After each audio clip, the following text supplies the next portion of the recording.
Hello viewers, welcome to ICSE Board Class 10 Physics episode 1.3. In the previous episodes we have seen about the turning forces on rigid body as well as moment of force or torque along with its example. In this episode we are going to talk about equilibrium of bodies and principle of moments.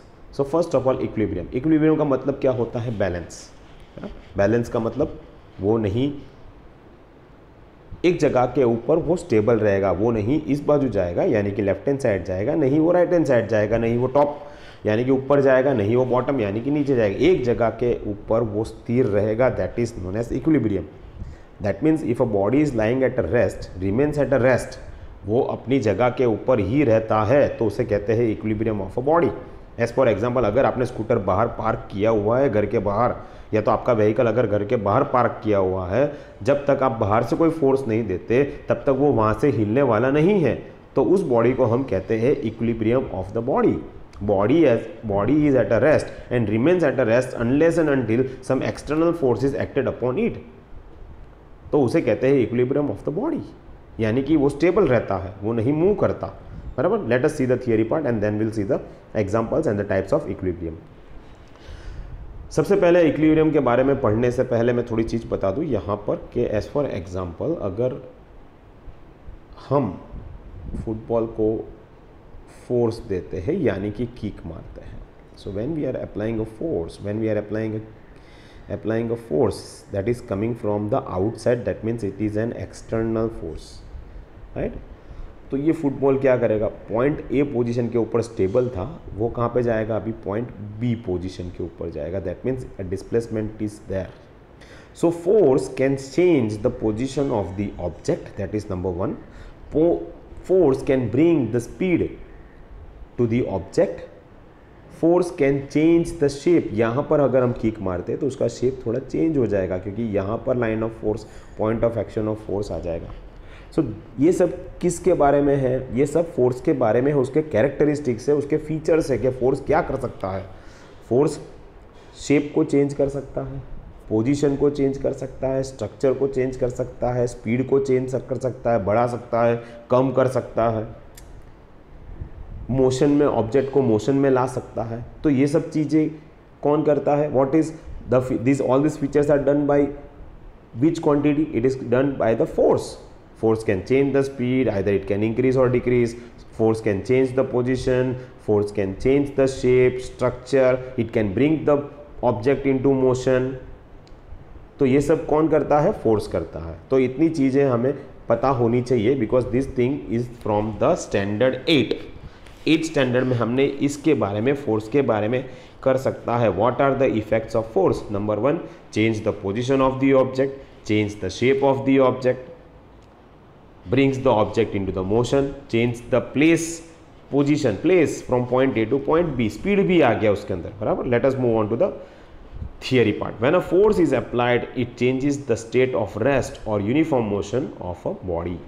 However, it is possible that when two or more forces are applied on a body such that the resultant of these forces is zero, then the body will continue to remain in a state of rest or uniform motion. In such a situation, the body is in equilibrium under the influence of two or more forces. समझ में आई है? ये क्या कह रहा है कि भाई मान लो कि एक टेबल के ऊपर एक ऑब्जेक्ट पड़ा हुआ है और ये ऑब्जेक्ट के ऊपर सब जगह से ऊपर, उसके ऊपर फोर्सेस लगे हुए हैं, ऊपर से नीचे से सब जगह से फोर्सेस, और इन सब का रिजल्टेंट फोर्स यानी कि ये मान लो this one is F1 and this one is F2, then F1 minus F2 is equal to 0. Here we are taking minus resultant force, that means F1 plus bracket, 1 minute, let me do it once again. चलो मैं फिर से बता देता हूँ. यहाँ पे table के ऊपर क्या पड़ा है? ऑब्जेक्ट. बराबर. इस ऑब्जेक्ट के ऊपर यहाँ से फोर्स आता है, यहाँ से फोर्स आता है. पहले हम इस दोनों फोर्स की बात कर लेते हैं. F1 यहाँ पे आएगा F2. अभी F1 प्लस ब्रैकेट F2, लेकिन कैसा? Negative, is equal to what? 0. ये कैसे नेगेटिव आया मैं बताता हूँ. क्योंकि दोनों फोर्सेस कैसे हैं? Equal. Both the forces are what? Both the forces are equal. तो किस तरह से जाएगा पता है आपको? वो जाएगा F1 is equal to F2. F2 goes this side, then F1 plus bracket minus F2 is equal to 0. तो रिजल्टेंट फोर्स क्या हो गया? 0. समझ में आया? Same thing is with the forces which are acting from the top and from the bottom. Let us take this one as F1 and this one as F2. When F1 is equal to F2, resultant force is 0. That means the object is going to remain in a rest condition only, or if it is in a motion, but if the motion is in uniform, then it is going to continue in a uniform motion. So this is what the theory says for an equilibrium body. I hope you understood. If you have any doubts, please let me know. Definition: when the number of forces act on the rigid body such that it does not change its state. देखो rigid body लिखा है, rigid body मैंने पहले ही बता दिया था in episode 1.1 में। Rigid body का मतलब क्या, वो ज़्यादातर सॉलिड बॉडी होती है, बराबर, क्योंकि सॉलिड बॉडी का मतलब होता है उसकी कोई पोजीशन या तो फिर शेप या स्ट्रक्चर डिफॉर्म नहीं होना चाहिए, उसका जो मॉलिक्यूल का जो पोजीशन है या तो फिर वो डिफॉर्म नहीं होना चाहिए।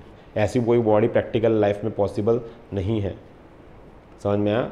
लेकिन तो फिर भी हम छोटे एग्जांपल ले लेते हैं, मेटल है, स्टोन है, वो सब एपिसोड 1.1 में देख लेना ज़रा। Such that it does not change its state of rest or uniform motion, the rigid body is said to be in equilibrium. So this is the definition of what? This is the definition of equilibrium. ये किसका definition है? Equilibrium का definition है। और equilibrium दो तरह के दिखाई देते हैं यहाँ पर। Number 1 that is static equilibrium and dynamic equilibrium. Static equilibrium non motion, that means वो motion में नहीं है, एंड डायनेमिक इक्विलिब्रियम मोशन में है लेकिन तो फिर भी वो इक्विलिब्रियम में है। वो देखेंगे किस तरह से, आपको पता चल जाएगा मैं जब मैं एक्सप्लेन करूँगा तब, बराबर। So let us see the first one, static equilibrium. Static equilibrium का मतलब क्या?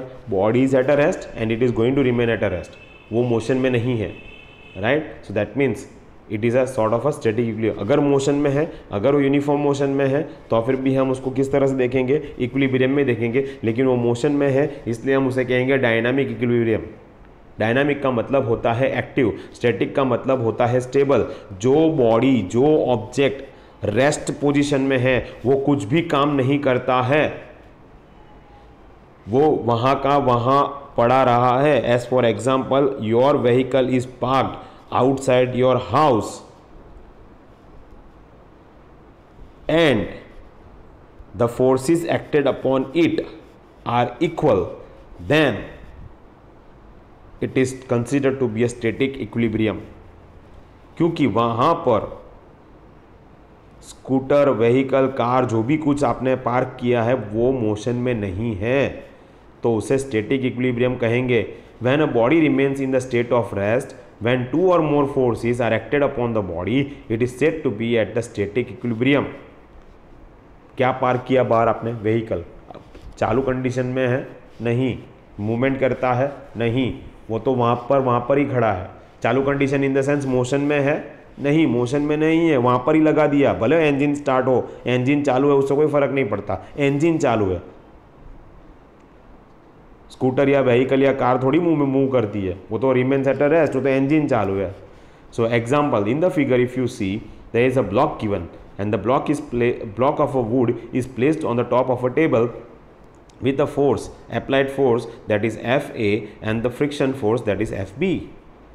तो अभी आप देखो दोनों, both of them are acting in the opposite direction. That is what happens with a football on the ground. That is what happens with a ball on the ground. When you kick the ball, it moves, but there are two forces acting on it which are acting in the opposite direction. Number 1, the force that is applied by you, that is the kicking force, and number 2, the ball that comes to stability due to the friction force. But in this case the block is at a rest because the applied force and the friction force, both of them are equal. Both of them are equal. So applied force और जो frictional force है, applied force और जो frictional force है, दोनों equal है। Okay, दोनों equal है, इसलिए बॉडी किस में आती है? बॉडी रेस्ट में आती है। The another force which is acting, number 1, that is the counterbalance the normal reaction by the tabletop, as all the forces cancels and therefore the block is in the static equilibrium. Another two forces they are talking about. कौन सा? Normal reaction वाला force which is stable due to the table top, and the third one और you can say the fourth one is the weight of the block. पहले हमने ये दोनों देख लिया, दोनों कैसे है इक्वल। अभी हम इसको और इसको देखते हैं और ये भी दोनों कैसे है इक्वल। तो फिर ये जो ऑब्जेक्ट पड़ा है यहाँ पर वो रेस्ट में रहेगा ना, समझ में आया। मूवमेंट करता है नहीं करता है, अगर मूवमेंट करता है और हर एक टाइम के ऊपर अगर उसकी स्पीड कांस्टेंट रहती है तो हम उसे यूनिफॉर्म मोशन कहेंगे या तो कहलाएगा। But here it is body is what, body is at a rest condition, तो उसे कहते हैं static equilibrium. Examples of static equilibrium, beam balance.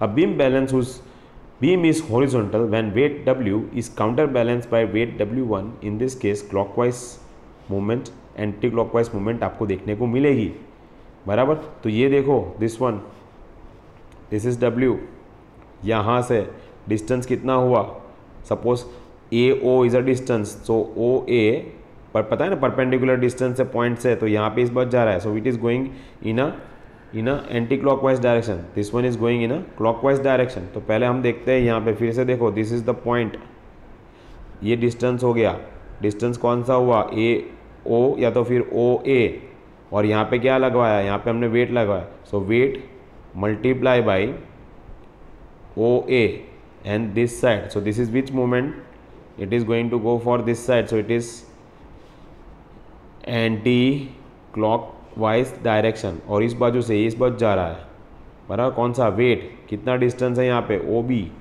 So W1 multiply by OB, बराबर। What sort of direction it is, clockwise direction, so clockwise direction जा रहा है, and both of them are what, both of them are equal, समझ में आया। That's why they are able to balance, no movement, that's why it is a static equilibrium, समझ में आया। So here you can see once again, let me explain once again here. So this is the point, 1 minute, where fixed position is there, that is O, distance perpendicular, this is OA, this is OB, movement is going this side, movement is going this side, this movement is anti-clockwise direction, this movement is clockwise direction, clockwise direction. So moment of force is equal to force multiplied by, force is because of weight, so W multiply by OA, and it is counterbalanced with, so equal to W1 multiply by OB. So because of this equivalent moment of force, the beam is in the horizontal balance condition. So I hope you understood this one. Let us talk about dynamic balance. Dynamic balance का मतलब क्या, body motion में होगी, body will be in the motion, लेकिन कौन सा motion, uniform motion, the body will be in the uniform motion. So when a body remains in a uniform state of motion, that is either translational or rotational, here where two or more forces acted upon it, the body is said to be in dynamic equilibrium. जैसे कि पंखा, fan is rotating, बराबर, fan rotate कर रहा है, मैंने घुमा दिया 4 नंबर के ऊपर रेगुलेटर 4 नंबर के ऊपर घुमा दिया, तो पंखा थोड़ा फास्ट घूमेगा, लेकिन उसके जो ब्लेड्स है वो एक ही डिस्टेंस में जाके आके खड़े रहते हैं, ऐसा नहीं कि कम हो जाए या तो फिर बढ़ जाए, अपने आप बढ़ेगा तो नहीं, हमें बढ़ाना पड़ता है. So here the blades which are at the particular distance will come at the particular distance only. वो एक जगह से दूसरी जगह पे जाता है, वो एक ही डिस्टेंस के ऊपर मूव होने वाला है. अगर मैंने बढ़ा दिया तो उसका जो टाइम ड्यूरेशन, मान लो ये पॉइंट ए है और ये पॉइंट बी है, तो यहाँ से जो ब्लेड जा रही है बी के ऊपर, उसका जो डिस्टेंस है वो सेम रहेगा. अगर मैंने रेगुलेटर को 5 को घुमा दिया तो डिस्टेंस जल्दी यहाँ से यहाँ का जो डिस्टेंस है वो जल्दी कवर कर लेगा, वो थोड़ा कम हो जाएगा, जल्दी टाइम में वो कवर कर लेगा. But it remains there. Suppose if I am putting the regulator on 5 for 1 hour the blades will be moving with the same speed, तो यूनिफॉर्म मोशन आ जाता है. लेकिन यूनिफॉर्म सर्कुलर मोशन में आ गया. दोनों हमने बता दिया हुआ है कि ट्रांसलेशन एंड रोटेशनल मोशन में आ गया, बराबर. तो यहाँ पे एग्जांपल देखो, यूनिफॉर्म मोशन होना चाहिए, बराबर. एग्जांपल में आता है paratrooper descending from a parachute in is a dynamic equilibrium because the weight of the paratrooper is counter balance by the buoyant force of an air. बराबर. So that means so here the person is falling down. So he is falling. This is what? The weight of the paratrooper. Let us say W1, and the buoyant force which is inside the parachute is helping him to remain in a uniform speed. That is what? That is the buoyant force. So here weight लेके आता है उसको, उसका force आया which is equal to F1, and this is the W2 which is equal to F2. So F2 and F1 both of them are equal. So paratrooper comes down with a uniform speed. So it is considered to be a dynamic balance. So here paratrooper descending from the parachute is a dynamic equilibrium because the weight of a paratrooper is counterbalanced by the buoyant force of the air. तो उसका जो weight है वो कौन balance कर देता है? buoyant force of the air and the friction of the air. Thus the paratrooper falls with a uniform speed. Similarly the raindrops भी ऊपर से नीचे आते हैं. Raindrops. So raindrops also come down. तो नीचे आ रहे हैं किसकी वजह से? उसकी वेट की वजह से. लेकिन उसको कौन सा मिल रहा है? फ्रिक्शन मिल रहा है. बराबर. buoyant force मिल रहा है. तो ये दोनों काउंटर बैलेंस हो जाते हैं. So the raindrops which are falling down on the ground is of a uniform speed और उसे कहते हैं dynamic balance. A train running with a constant speed is in a dynamic equilibrium because the force generated by the engine is equal to the force of the friction due to rails and the force of the friction due to air. समझ में आया? वो एक ही speed पे जा रही है और वो भी सीधी जा रही है. तो जो इंजन ने फोर्स दिया तो सामने उसको जितना फोर्स ज़्यादा देगा इसलिए वहाँ पे force of friction due to rails and force of friction due to air आएगा जो काउंटर बैलेंस करता है. इसलिए जो उसकी जो स्पीड है यूनिफॉर्म स्पीड मेंटेन रहती है. यूनिफॉर्म स्पीड यानी कि कांस्टेंट स्पीड मेंटेन रहती है. And that is nothing but what? That is nothing but the dynamic balance. Same thing with an aeroplane. An aeroplane flying high at a constant speed is a dynamic equilibrium because the weight of an aeroplane is equal to what? To the upward lift of an air. And the force produced by the engine is equal to the force produced by the friction of the air. तो ये सब जगह से maintain होता है. Wait नीचे ऊपर. So it is like this. ये एरोप्लेन बराबर. तो यहाँ से जो फ्रिक्शन फोर्स आता है और इंजन का फोर्स तो दोनों मेंटेन हुआ ऊपर से और नीचे से. यानी कि लिफ्ट वाला भी फोर्स आ गया, एरोप्लेन का खुद का वेट आ गया. ये एरोप्लेन का खुद का वेट नीचे जा रहा है और यहाँ से एयर उसको लिफ्ट करवा रही है. Upward lift. इसलिए जो यूनिफॉर्म स्पीड मेंटेन होती है एरोप्लेन की. And that is an example of what? Dynamic equilibrium. So they will be asking you related to the dynamic balance के क्वेश्चंस के हिसाब से जो आएगा that will be give reasons. Paratrooper descending from a parachute is an example of dynamic equilibrium. Explain. Raindrops falling is an example of dynamic equilibrium or dynamic balance. Explain. Give other examples. तो ये सब लिखना है आपको. Conditions क्या है? Resultant of all the translation forces acting on the rigid body should be zero. यानी कि इक्वल होना चाहिए सब जगह से. ऊपर से खींचो, बाजू से खींचो, नीचे से खींचो, सब जगह से वो सब जो रिजल्टेंट फोर्स होने चाहिए ऊपर नीचे जीरो, आजू बाजू zero. That means F1 is equal to F2 और you can say F1 plus bracket minus F2 is equal to zero. The resultant of the moment force of the rotational force is acting on the rigid body during the turning point of an axis should be zero. तो उसके axis of rotation के ऊपर जो rotational forces और moment of force लगता है वो भी कैसा होना चाहिए? Zero. In other words you can say that the clockwise moments is equal to the anti clockwise moments. जो बीम बैलेंस का था वो.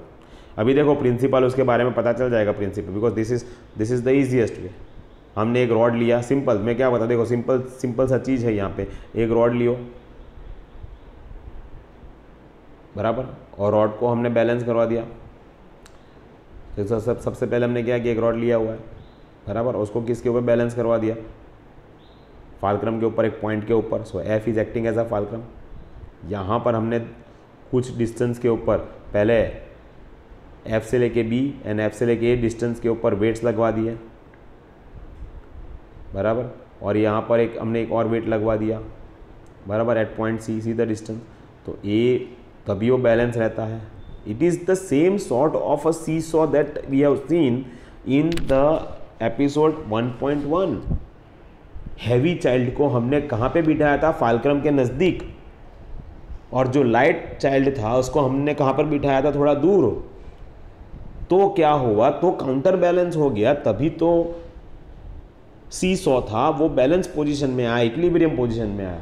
तो प्रिंसिपल ऑफ मोमेंट्स वो ही कहता है कि यहाँ पर हमने जो क्लॉकवाइज डायरेक्शन के ऊपर जो मूवमेंट्स हो रही है is equal to what? Is equal to the anti clockwise direction. See the principle of movements, if the number of forces acting on the rigid body keep it in a equilibrium then the sum total of a clockwise movement, sum total यानी कि जितने भी है clockwise movements के अंदर, बराबर, which is about to turn from a fix point, क्योंकि turning point moment of force fix point के हिसाब से होता है, is equal to the sum total of an anti clockwise direction. तो यहाँ पे जो फिगर दिया हुआ है, यहाँ पे हमने जो रॉड लिया हुआ है, उस रॉड के ऊपर हमने दो फोर्सेस लगवा दिए, जो इस बाजू मूव होने वाला है, इस बाजू मूव होना है। यहाँ पे एक ही फोर्स है जो इस बाजू मूव होता है। तो इसका डिस्टेंस से लेके यहाँ तक का डिस्टेंस है, मान लो a, और उसके ऊपर W1 लगा है, then it is a multiply by W1 plus b multiply by W2। So that is which side? It is to my left hand side and it is going downward towards anti-clockwise direction. So this is at the anti-clockwise direction. और इस बाजू हम देखते हैं यहाँ पे C के ऊपर then the weight is suspended from the fulcrum at C at a distance C multiply by W3, and both of them are equal. So it is equal because it is going in which direction? It is going in the clockwise direction. So CWD. So according to the principle of moments, A multiplied by W1 plus B multiplied by W2 is equal to C multiplied by W3. So this is what the principle of moments are. ये आता है exam में. This will be asked in examination this year. This is what I suppose. समझ में आया? तो it is pretty simple. फाल्क्रम एक हमारा मिड पॉइंट है जहाँ से हमें रोटेशन मिलता है. And the sum total of the moments about the turning point is zero. अगर ज़ीरो आया, बराबर, सो हियर इट इज़, मैं ऐसे अगर ऐसे लिख दूँ तो इस तरह से ए के साथ में प्लस बी के साथ में जो फोर्स है, ए के साथ में हमारा W1 है, उसका डिस्टेंस ए, बी के साथ में हमारा W2 है, that is from the distance B is equal to C के साथ में हमारा W3 है. अगर ये रिजल्टेंट फोर्स यहाँ पे मान लो कि कोई एक वैल्यू आती है, इज इक्वल टू यहाँ पे एक वैल्यू आती है, दोनों वैल्यू इक्वल है तो इक्विलिब्रियम में रहेगा, वरना नहीं रहेगा. Simple principal of movements, it is if a number of forces acting on the rigid body keep it in equilibrium then the sum total of a clockwise movements about the turning point यहाँ पर F है, is equal to the sum total of the anti-clockwise movements.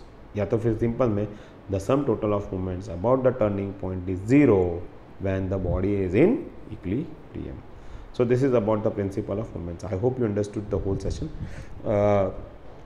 Sorry बीच में शायद आवाज़ नहीं आया होगा कुछ जगह पे, but I hope it is clear. If you have any doubts related to this topic please let me know. I will see you in the next episode. Thanks very much guys, and thanks for your patience, and thanks for your support as well.